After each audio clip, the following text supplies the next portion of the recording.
What if one of the biggest factors holding back your farm sales isn't your strategy, but rather your beliefs about selling?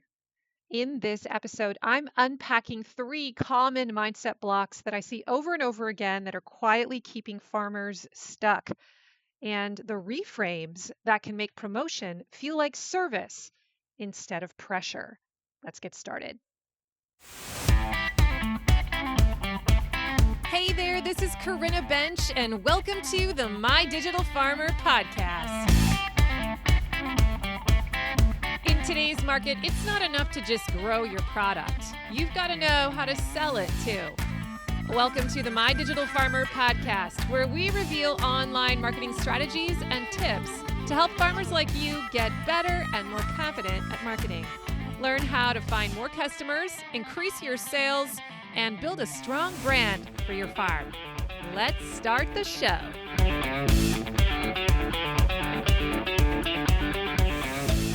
Well, welcome to episode 355 of the My Digital Farmer podcast. I'm your host, Corinna Bench, one of the farmers at Shared Legacy Farms out in Elmore, Ohio. I am also the founder of mydigitalfarmer.com, which is all about trying to help other farmers like you get more confident in your marketing and sales strategy so that you can grow a profitable business. How's everyone doing today? Welcome back, all of my regular listeners. Digital Farmer Nation. That sounds so weird to say that. But that's how I think of you. I think of you as my digital farmers. It's like the brand has taken over in my mind. Hey, if you're new to the podcast, glad you're here today. Make sure that you subscribe to the show. And I always tell people, if you're serious about starting to learn about marketing, go check out my first 10 episodes. When I started the podcast years ago, I was very intentional about it. I mapped out what I thought the first 10 lessons should be, thinking that one day in the future, I would send people back to those founding episodes so they would be an on-ramp into the marketing space and kind of teach you the lingo that we talk about here in later episodes. There's a lot of good stuff in the archives. You can certainly go and peruse that and let things jump out at you, but I did try to get the foundational pieces in the first 10 episodes. So go there and listen to them if you want. And another place you can go to learn the ropes is to get onto my email list. That's also free. Just go to mydigitalfarmer.com/subscribe. Easy to remember, right? I recently updated it. I went in and I deleted some. I added some other emails that performed really well over the last year and that were just really good, that people liked. And so it's kind of updated, and I think it's a really good guide through some of my best content and also, frankly, again, the important principles that you need to know. Today's podcast is sponsored by my friends at Localine. A new year is the perfect time to streamline your sales and grow more profitably. So if you run a CSA or you sell wholesale or manage both, Localine helps you streamline your sales and scale with confidence.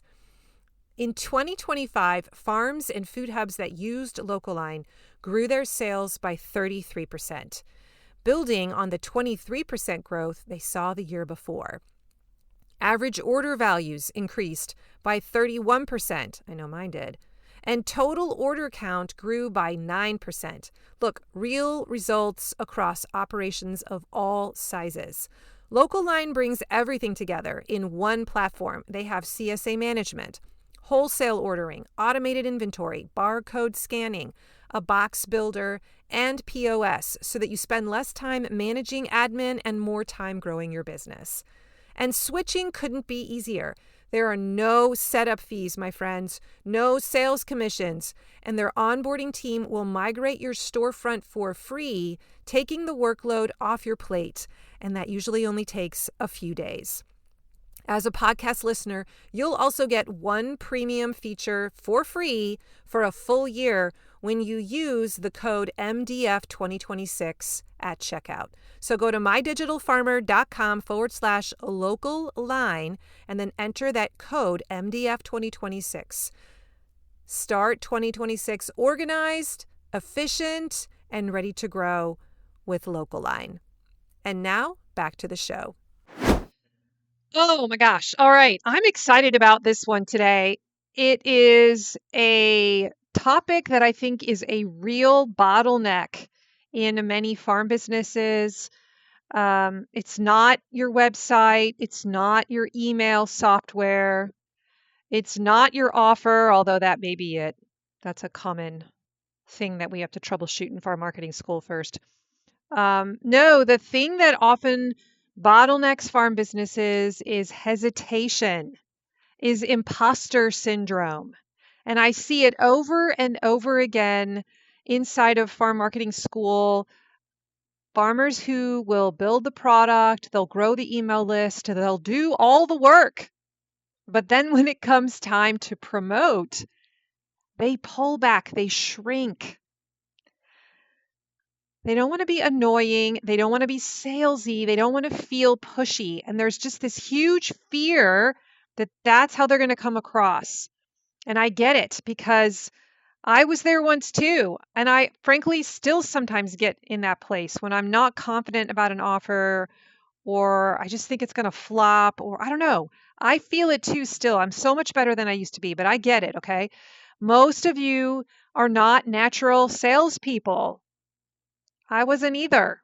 We're growers. We're producers. We take care of animals. But here is what I want to explore today. What if the thing that feels uncomfortable isn't marketing? What if it's your belief about marketing? I know that's very meta, but I think that's what's driving a lot of it. And so I want us today to surface those thoughts that are quietly running the show in the background and see if we can walk around that, be curious about them. We're going to analyze them and just notice them and see what's going on there. No judgment, okay? But I want to try and point your attention to how you're thinking about some things and then suggest another way of looking at it. All right, so I identified 3 different mindset blocks behind selling. There's definitely more than that. And in each case, I'm going to kind of point it out because I see it. I mean, I see it a lot in our farm marketing school monthly Zoom calls. We have like a group coaching session where everyone's invited to come and we just share what's going on. We ask questions, we troubleshoot stuff, we look at each other's work. And I have seen patterns showing up. And that's what I want to talk about today. So I know that these are common. We're going to identify 3 of them.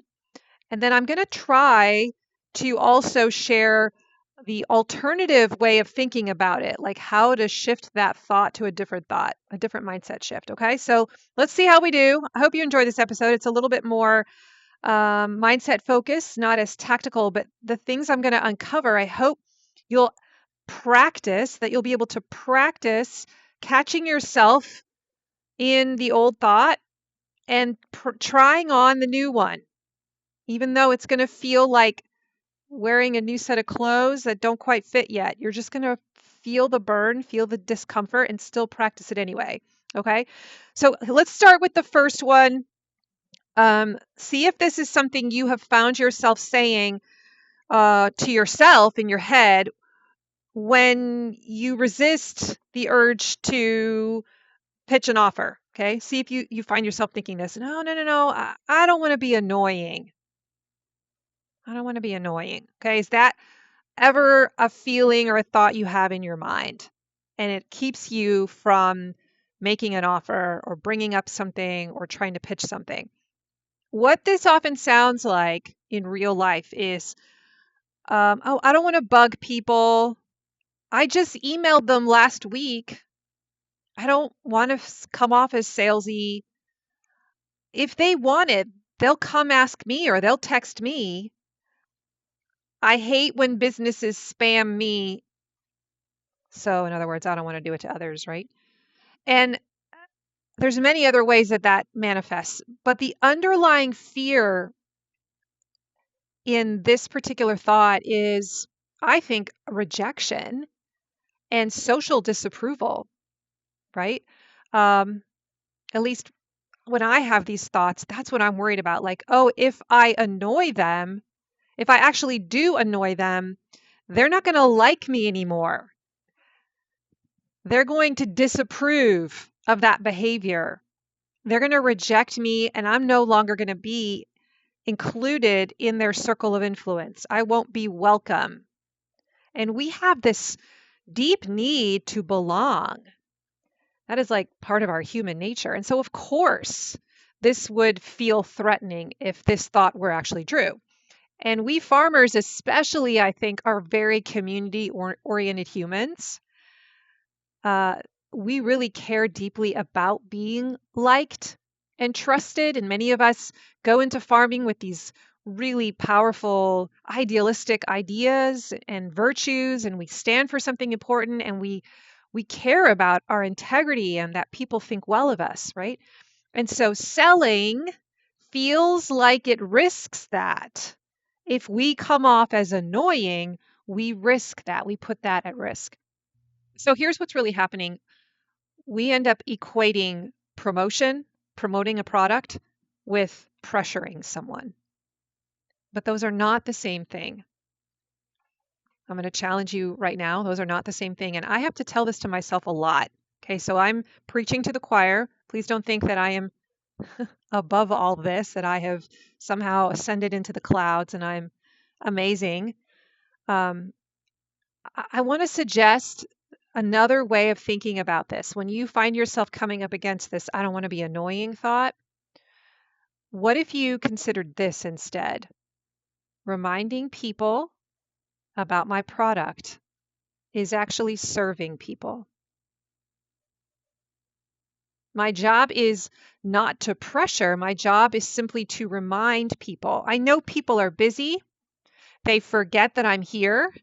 And so if I believe that my product, that my food matters, that it's in some cases life-saving, I look at food as medicine for some people. For my life, it is. Um, I always talk about how, what if you could imagine that your product is like a life-saving serum for someone? Wouldn't you move heaven and earth to get that product to as many people as possible and talk about it and be proud of it and point to it? And yeah, there are going to be people who don't need the medicine, but there are some who do, and let's make sure they know about it. Right? So if we believe that our food is valuable, that it matters, then reminding them about the offer that we're here is actually an act of service and an act of care. It's not annoyance. Another way you could think about it is that the right customers will be grateful for my reminders. Or silence doesn't make me more respectful. It actually makes me invisible. What if that were also true? This idea that, oh, I'm just not going to ever talk about it. I'm not going to bring up my offer very much. I'm going to be quiet over here because I'm just worried about being annoying. Well, if that's all for the sake of being respectful of people, it's also going to make you invisible. The wrong customers may bristle when you pitch an offer. They may actually think in their minds, oh, this is so annoying. You know what? When people think that, if you have a customer that thinks that, they should not be on your list anymore. They should not be a customer. It's okay if they leave. And that's a really hard thing to get behind. I'm not saying that's true every single time. Please don't. Like, I am speaking a little in hyperbole, but I want you to just notice that if you have customers who are complaining about how you're making offers all the time, they're either not being segmented properly, and you could segment them, or maybe they just aren't a customer. Maybe they aren't someone who's ever going to buy. And yeah, then they should get off your list. Okay, so the last kind of reframe of this idea is annoying is when you're pushing what people don't want. But marketing is inviting people to what they already said they value. So if your people have shown interest before, they purchased something or they've gotten on your email list because they requested it, then they've raised their hand and they've said, this is something that I value. This is something that I want. And so it is completely understandable and acceptable for you to invite them periodically to continue to participate in the things that they say they value. Okay, so that was my first kind of mindset block. I don't want to be annoying. And I just want you to reframe it as annoying. It doesn't have to be about being annoying. This is about you are serving. You have something that can help people, and you're actually serving them when you pitch offers to them. Okay, let's move on to the second one. The second one is if they don't buy this offer that I pitch, it means something about me.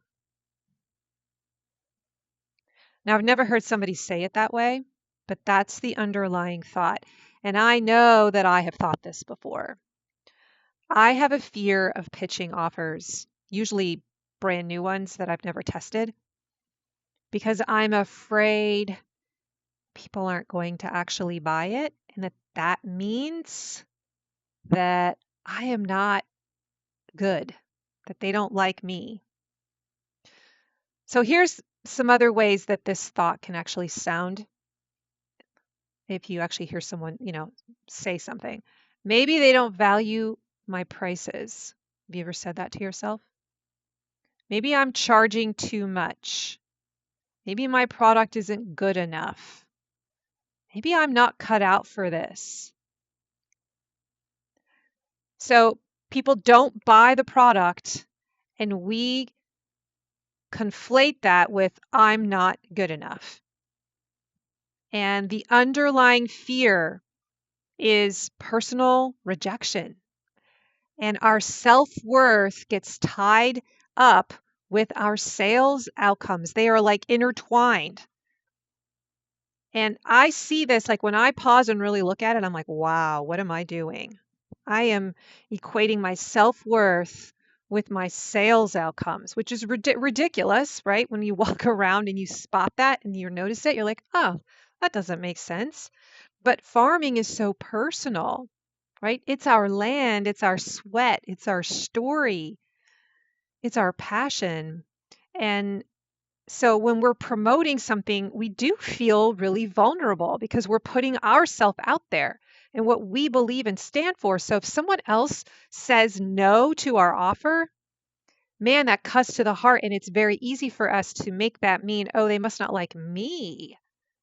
When all they're saying no to is the offer pitched at that specific time in that specific way at that specific price. It doesn't mean anything about you.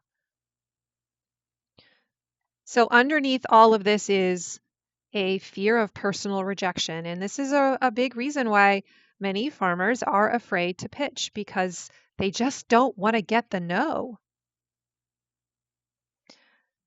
Oh, I have so much empathy for those of you that struggle with this. This is really big for me. I once had a conversation with my coach, Rebecca, about this when I was afraid to pitch an offer. And we talked it out over the course of an hour. And I remember there was a powerful sentence that she shared with me. I did an entire podcast episode about it, actually. She told me, what if your yes lives in the land of no? And I had to kind of back up and think about that for a minute. It was a beautiful metaphor. Like, my yes lives somewhere in the land of no. I will have to cross into this metaphorical land of no and experience no's from a lot of people who live in the land of no. But hiding in the land of no, there are people who say yes. But the only way I'm going to find the yeses is if I'm willing to meet a few no's along the way. And that was so life breathing for me because I think before that I thought it was wrong to get a no. And she normalized it. She's like, no, if you're in sales, no is a part of the territory. In fact, you get more no's than yeses in most cases, and that is the way it is. Like every product has a percentage of yeses and a percentage of nos. And part of marketing is sort of figuring out what is my conversion rate. If it's 10%, well, that means that 1 out of 10 people say yes, and I get 9 no's for every yes. And it just is what it is, and I just have to get through the numbers to find those 1 out of 10 yeses. So this is sort of the reversal thought that a no is just data. It's not a verdict. Anytime you get sales outcomes, whether they're no's or yeses, it's information. It has nothing to do with your identity. So if something doesn't sell, we shouldn't be spiraling, right? We should be studying it. We should take the emotion out of the equation. We should become unattached to the results of our promotion. And that's hard. I'm going to say that again. Is it possible for you to become unattached from the results of your promotion? It's not a commentary on your identity. So we study the data, we adjust the offer, we adjust the timing, maybe we adjust the messaging. We don't attack ourselves. And I think this is really huge for entrepreneurs, business owners, farmers like us, because a lot of times what we do is we end up blurring the line between the product and our self-worth. So I just want to encourage you to remember my story about the land of no, okay? Every business hears no. It's normal. I'm normalizing it right now, okay? Every business will be required to go into the land of no, and mature businesses are not afraid of it. They don't think it's strange. They're not intimidated. They go in and they analyze the numbers in the land of no. So marketing is really about testing, being willing to quote unquote fail. I don't even like using that word. Everything is a beta test. We take a new offer and we put it out into the world as a beta test. We take the pressure off. We're just being curious about what it's going to do, the way we've positioned the offer, the way we've named it, the way we built the timing around it, the time of year we decided to pitch it, the price we decided to put on it, how we're bundling it, what we're including and we're not including, whether we added a freebie, whether we put a minimum order on it, right? There's so many things that you can do to tease and change the offer and test it. And every time we do, we just look at the data and see what it does, and we keep ourselves out of it. It does not mean anything about you. So I want you to practice detaching yourself from the results and instead just be curious. Play in the sandbox. Today's podcast is sponsored by Farm Marketing School. I want to talk to those of you who are thinking, okay, I get it. I need a better marketing system. If you've been listening to this podcast for a while, you know I don't believe in random marketing. I don't believe in just posting and hoping, and I definitely don't believe in working harder every season just to feel the same stress again. That's why I created Farm Marketing School. It's my monthly membership where I teach you step by step how to build a connected marketing system for your farm.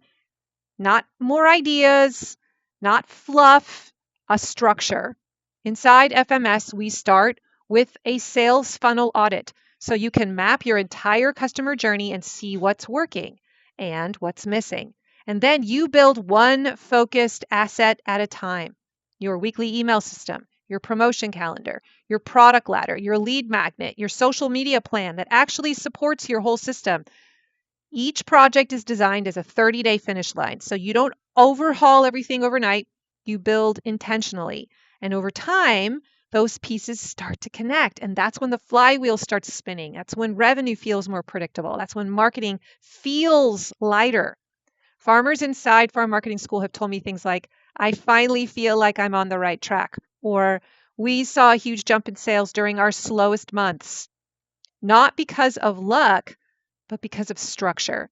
So if you're the kind of farmer who has proven you can grow something, but you're bumping up against the ceiling of now what, Farm Marketing School is for you. It's $69 month to month. There's also an annual option if you know you're ready to commit. And you can learn more and join at mydigitalfarmer.com/FMS. That's mydigitalfarmer.com/FMS. And now back to the show.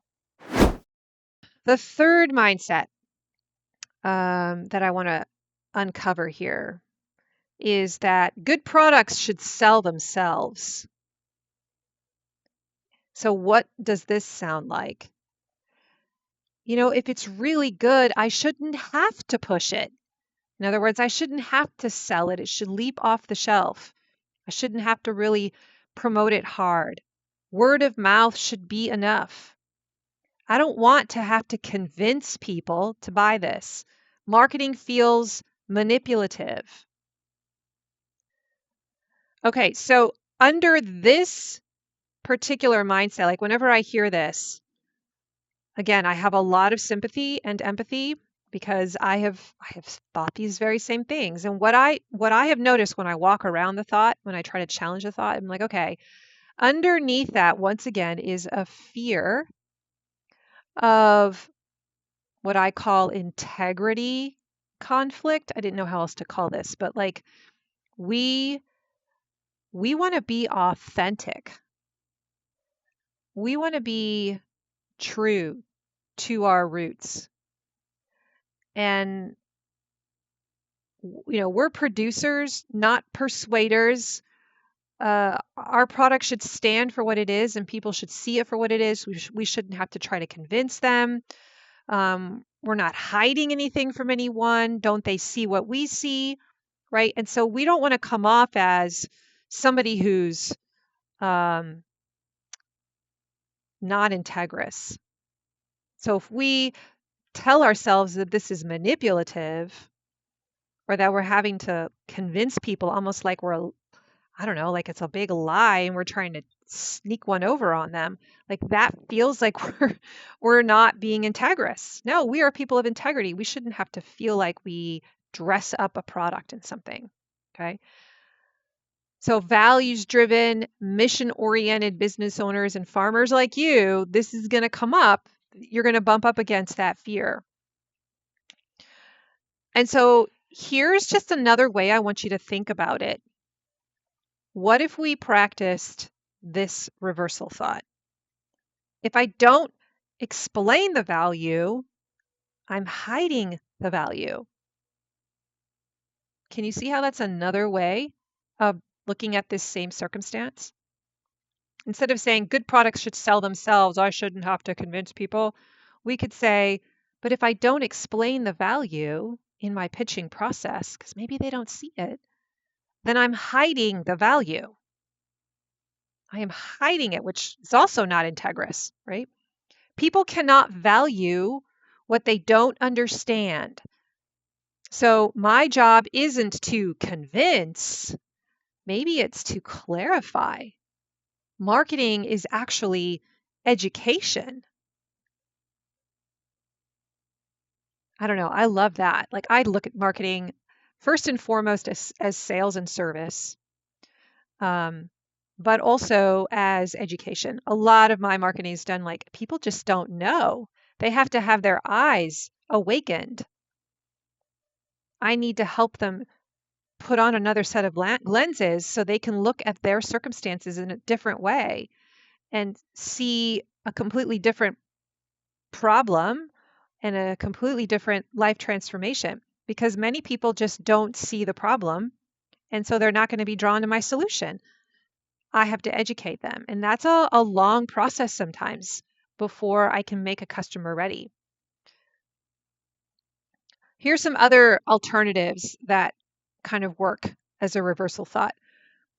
Growing great food is step one, but communicating why it matters is step two. And they are very different. You sometimes have to lead the horse to water because it doesn't know what step two is. Word of mouth works faster when I give people words. I love that one. And promotion isn't hype. It's actually leadership. It's stepping up, believing in what you do, being a thought leader and a guide in your space, claiming that mantle and shepherding people to a solution. being a leader. So this really reframes marketing as, I don't know, stewardship, being impactful, being inspiring. One of the things that I noticed about all three of these sales blocks is that they are rooted in protecting our identity. Did you notice that too? They're protecting our likability. They're protecting our self-worth. They're protecting our integrity, not protecting our customers, protecting us. And that was kind of a breakthrough for me when I was working on this a few months ago. And when you can flip the lens and look through a different set of glasses on these, marketing becomes service, it becomes leadership, it becomes education, it becomes clarity, it becomes stewardship. This week, I want you to think about which one of these three do you most need to work on? Which one is running your business? Which one gets in the way a lot? Which one did you hear yourself in? And what would change if you operated from the new belief? When I do this work, like how do you change the belief, right? I often get that question. So the first thing is that you become aware of it. Hopefully, this podcast just kind of helped you see an awareness of what the thoughts even are. And the first goal is just to spot it. If you spot it, you got it. When you notice it in yourself, be like, oh, there it is. I just had the thought. I found myself saying that sentence. No judgment, just notice it. That's kind of step one. And I live in that space for quite a while until I decide that I want to try to fix it and shift it to something else. And that's when you make the next step where when you catch yourself thinking it and you spot it, you do the next thing and you actually practice the alternative thought. And you try to say, well, what's another way that I could look at this? And you do the thing that feels uncomfortable. In this case, promote, pitch the offer, trying to feel the other way about it, trying to practice the reversal thought. And I have to tell you that when you do this for the first time, you're going to say, Corinna, that still felt really uncomfortable. And yes, it will. Anytime you try to shift how you think about something, anytime you're trying to work on a mindset shift, it takes a lot of practice, a lot of reps before it starts to feel less uncomfortable. It's going to be a while of doing this again and again, catching yourself again and again, trying to practice doing it a different way. And it's going to feel like wearing a set of clothes that don't fit you. And you just keep doing it anyway until eventually you begin to start believing it a little bit more, like 10% more, 20% more, and that discomfort starts to go away. It's not quite as powerful, and then it starts to feel more like you. And then one day you find that you've wiggled your way into a new identity, a new thought identity. It's really cool. I've seen it happen a few times for me on some of the things I worked on with my coach. And that's the best way I can describe it, is wiggling your way into a new way of thinking and being. So I encourage you to catch it, to spot it, become aware of it. Try not to judge yourself, just notice it. And then eventually try to practice the other thought and then do the selling while having that thought, even though it feels uncomfortable. So here's what I want you to hear before we wrap up. Marketing is not about convincing people to want something that they don't need. Hear me. I know that's where we go a lot of times. It's about helping the right people, our ideal customer, okay? They're out there. There are people who love your stuff. We have to find them. It's about helping those right people see what's already available to them. So if you grow nutrient-dense food, if you raise animals ethically, if you steward the land with integrity, then hiding your offers is not humility. It is withholding the life-saving serum. It is withholding your talent. It is withholding your gifts. It is withholding your power in the world. So when you stay quiet because you're afraid of being annoying, you're not protecting your customers. You're protecting yourself from discomfort. And that's human. That's human, but it's not leadership. Leadership says this matters. I'm going to talk about it. Leadership says if it's a no, I'll learn. Leadership says my job is to communicate clearly and consistently. You don't need to become someone else to market well. You just need to see promotion as a service. And the more that you can separate your identity from the outcome, from the results, the more confident you will become. The farmers who grow don't just grow better carrots, they grow thicker skin. They grow stronger beliefs, clearer conviction. So the question isn't, how do I stop feeling uncomfortable as I promote? The question is, what belief would make promotion feel like service instead of pressure? What belief would make promotion feel like leadership instead of pressure? That is the work. That is the practice that I invite you into. All right. Well, I hope this was helpful, something to think about. Maybe talk through some of these mindset blocks with your business partner or another farmer friend. See what comes up for you. And I wonder if, as you think about the things that hold you back from selling more, maybe there was a thought that I didn't bring up. Take some time to walk around or journal a little bit about like what's at the root of why I'm afraid to sell? What are you protecting? A lot of times it's a survival mechanism that's in place. What is that thing? What is that thing for you? And if it wasn't one of the three, maybe it's something else, and do the same work. Walk around it and try to identify what's another way that I can look at this circumstance that it's empowering, an empowering belief. All right, everyone. I hope you liked this episode as much as I enjoyed outlining it. Today's show notes can be found at mydigitalfarmer.com/355. If you liked this episode, please go leave me a rating or a review on Apple Podcasts. I would really appreciate that. Or you can share it with a friend. Just text the link and send it to them. If you want to get onto my email list to learn some more marketing wisdom, I have some free stuff to send your way. It's really good. I want to empower you and invest in you.